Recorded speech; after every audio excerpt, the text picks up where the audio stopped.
Have you heard that real writers write every day? I hope y'all know that here in the writing woods, there is no such thing as a real writer or a fake writer.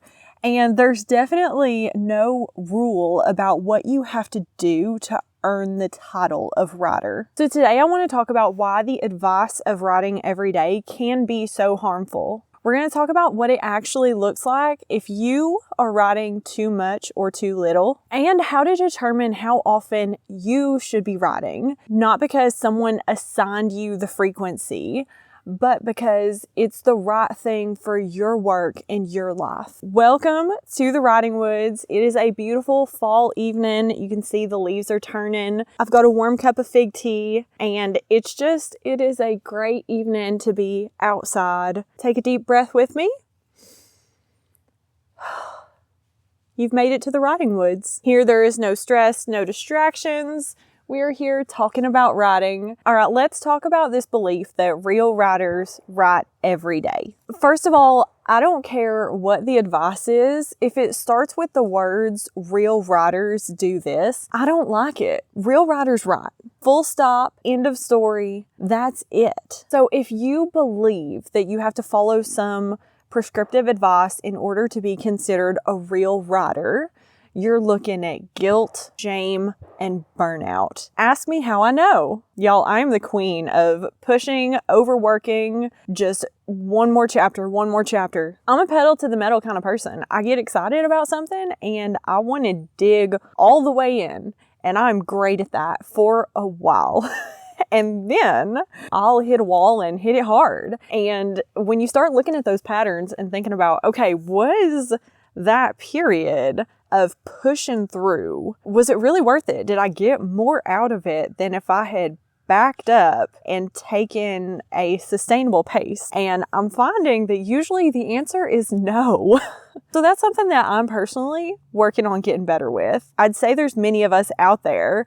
I will certainly be looking in the comments later to find people who relate to this. And when we're talking about writing every day, yes, consistency matters. It has to matter. And we're going to talk about that more here in a second. But when we're taking external advice and allowing others to dictate how we set our schedules and our paces, we're putting this extra pressure on ourselves and we're not listening to our body and our needs, because consistency does matter, but it doesn't look the same for everybody and at every point in our lives. We all have seasons of our lives and phases where the best rhythm for us is different. I mean, right now the leaves are turning and falling, and then nature slows down in winter, and it's spring, it picks back up. And people are the same way. It may not follow the natural seasons, but we do need to listen to this rhythm. And when we do that as writers, we're going to write more and better. And we can write for a lot of different reasons, but at the end of the day, it's for us. It's part of us. And if we're writing for somebody else, if we're writing every day because somebody told us to, then how can the work resonate? How can it really be part of us if we're doing it because somebody told us to? So rather than following the prescriptive advice, and I'm using the example here of writing every day because it is very common, but it could be anything. Someone could be telling you write every other day, or even the complete opposite of you only need to write once a month or while standing on your head. It really doesn't matter what the advice is. I want to talk about ways that instead of following someone else's advice about how often to write, how we can look for signs that maybe the pace or rhythm isn't working or is working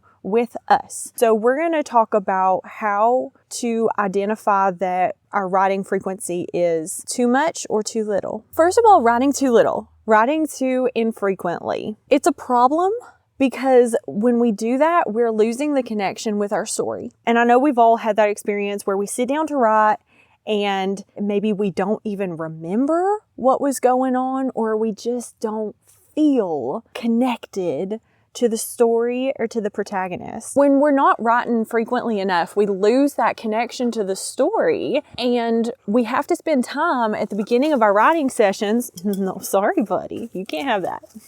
And we have to spend time at the beginning of our writing sessions reorienting and getting reacquainted with our characters and digging into their voice again and getting into their head again. And all of that is very mentally and emotionally draining. We do that and then we're a little tired, and then we go to write, and it not only takes the time to do that and get connected to your story again, but then you only have so much energy left to actually write. And if we do that consistently, if we have these big gaps between our writing sessions, so that every time we sit down to write, we have to reorient ourselves, it's going to start becoming a slog. We lose the flow, we lose the momentum, all of those things that make writing feel easy and fun and give us stories that read like they were easy and fun to write. We lose all that. For me, I'm writing best when I have momentum, when I've built up endurance. I mean, honestly, it's a lot like hiking. You can't just get off the couch and go hike 30 miles. You have to build up a little bit of endurance with repetition. And it's the same thing with writing. Like if you go for a backpack in January and then you don't hike again until May, you're not going to have the strength and endurance that you started building in January. And again, same for writing. Consistency does matter, and big gaps between writing sessions can make it really difficult. So the biggest indication that you're writing too infrequently, that you're not writing enough, is when you sit down to write and you feel that struggle to connect to your story or to your characters. If you're actually forgetting plot points and forgetting things that are happening in your story, setting details, any details slip in your mind is a good indication that maybe it's been a little too long. Another indication is if you have low momentum, if your scenes are feeling choppy or disconnected, that can be a symptom of you're writing too infrequently, and when you sit down to write, it's very separate. So it feels very different. Every writing session has a very different feeling. And when you read back over your work, you can usually tell. If you're struggling to get into your writing sessions, if you're struggling to get into your story and you just feel really emotionally disconnected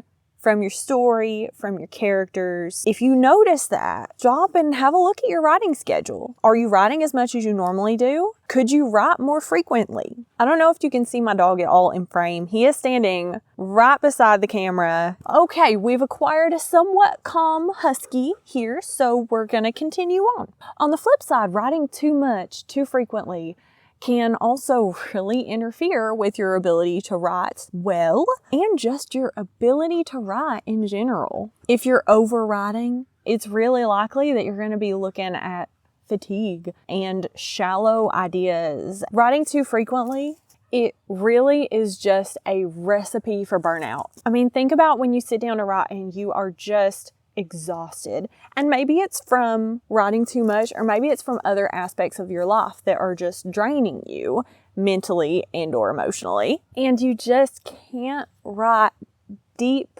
stories. You can't think deeply. You can't feel deeply.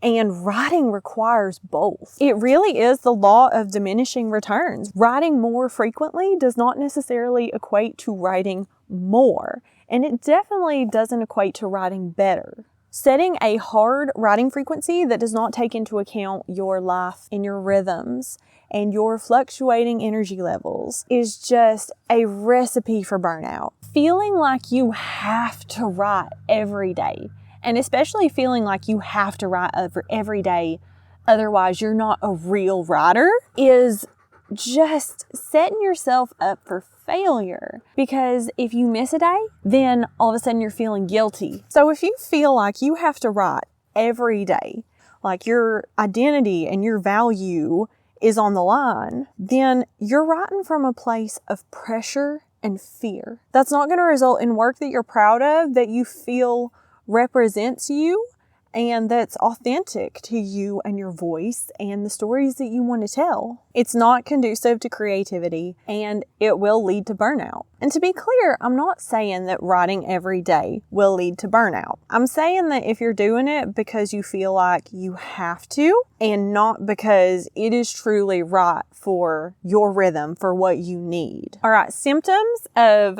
too many writing sessions, too frequent writing sessions. Feeling guilty when you miss a session, even if you miss the session for self-care, as in prioritizing sleep or exercise over a writing session. If you dread sitting down to write, feeling exhausted or emotionally drained, especially around writing. If you have creative burnout, if your ideas feel flat or repetitive, feeling irritable or frustrated during and after writing. And if you're having trouble staying focused, if you feel like you are sitting down and forcing yourself to write. All of those things are symptoms of writing too frequently. If you feel some of these things occasionally, it's not necessarily saying that you're writing too much. There is some pushing through resistance that is good. There's a level of discipline that is good. And especially when you start a new writing schedule, if you up your typical writing frequency, you might feel some of these things and you might push through and they might go away. But if you are feeling them consistently, it is a pretty good indication that you're on a road that leads to burnout. Again, ask me how I know. So what do we want to do instead? Because it's all well and good to say, don't listen to the advice, don't listen to the people saying write every day. But what do we actually want to do? It's a new day. Rocket was getting a little wild, knocked over the camera, and I didn't realize that it disconnected the audio until I went to edit the video. I've already talked about this once, but y'all didn't hear it. So here we go again. The real goal when we're trying to decide how often to write is consistency. We want to pick a writing schedule that we can maintain long term, that is often enough that we stay connected to our story, but not so often that we burn out. And that schedule may not be the same all the time. It's going to change with different seasons of your life. Sometimes you have more energy to devote to writing and you can write more often. And sometimes you just need more rest. And it's okay to take that. We don't have to keep maintaining that same schedule that we had when we were in a very high energy period of our lives. It's okay to set a new schedule and follow that. Consistency is far more important than short-term investment. I would much rather write twice a week over a period of 6 months than every day over a period of 6 days. You're going to get so much more out of it. There's no need to stay locked into a writing schedule that's not serving you. No one has a gun to your head telling you you have to write every day. And remember that while writing every day can feel good and that sense of accomplishment can be nice, your mental and emotional health are truly not optional. If your writing schedule is burning through your mental health, then it's not going to be good for your writing. Your story comes from you. It comes from your mind and your heart and your emotions. And without a healthy and whole you, there is no story. You can push yourself to do some things. You can push yourself to chop firewood when you're feeling tired. But you can't push yourself into an emotional connection with your story. You can't pour from an empty cup. I know that's been said many times, but it's true. So instead of staying locked into these writing schedules, like writing every day when it's not good for us, during a period when we don't have that kind of energy, or even if we don't have that kind of energy all the time, everybody doesn't have to write every day. What can we do instead? What are practical things that we can do to try to find the writing rhythm that works for us? The first thing is to try different cadences. You don't know what's going to work for you until you try it. So try different frequencies of writing sessions and try shorter or longer sessions and see how you feel. As you're doing this, don't feel locked in. I'd say pay attention to how you're feeling. Become really self-aware and understand when you are pushing through slight resistance in order to get to the productivity that you want, And when you are pushing through burnout, when you're pushing to the degree that is going to lead to actually lower productivity and certainly not quality writing. So developing that awareness, learning to ask, am I pushing through in a good way, or am I pushing through in a way that's going to lead to me binge watching reality shows with a tub of ice cream? And the last thing is to keep a record of how your writing sessions felt. I love doing this. And it doesn't have to be involved. Don't make it another chore. Don't let it be something else on top of your list of things that you need to do. It could be as simple as a 1 to 10 rating system of how was today's writing session. Did you feel really drained? Did you feel like it was pulling teeth trying to get the words out? Or did everything just flow? Did it feel good? Did it feel easy? Did you feel connected to the story? And when you start to see patterns with that, good or bad, you'll know which direction you need to adapt your writing schedule. Because y'all, writing is a long game. What we do today is great and should be celebrated. But what's really going to be the driving force is what we do consistently. So ask yourself, what are you doing consistently? Are you writing at a pace that you feel like you can maintain over months or years? Are you writing too little and feeling disconnected from your story and having a hard time getting into it and not producing the amount of work that you want to? Or are you going through periods of writing way too much, burning out, and then repeating the cycle? Step 1 is learning how to identify where we're at and what our tendencies are. And then step 2 is figuring out how to change it. Keep trying stuff. Don't feel like you have to do things a certain way, whether it's the way you've always done it or the way somebody's telling you to do it. Just trust yourself and you'll find what works for you.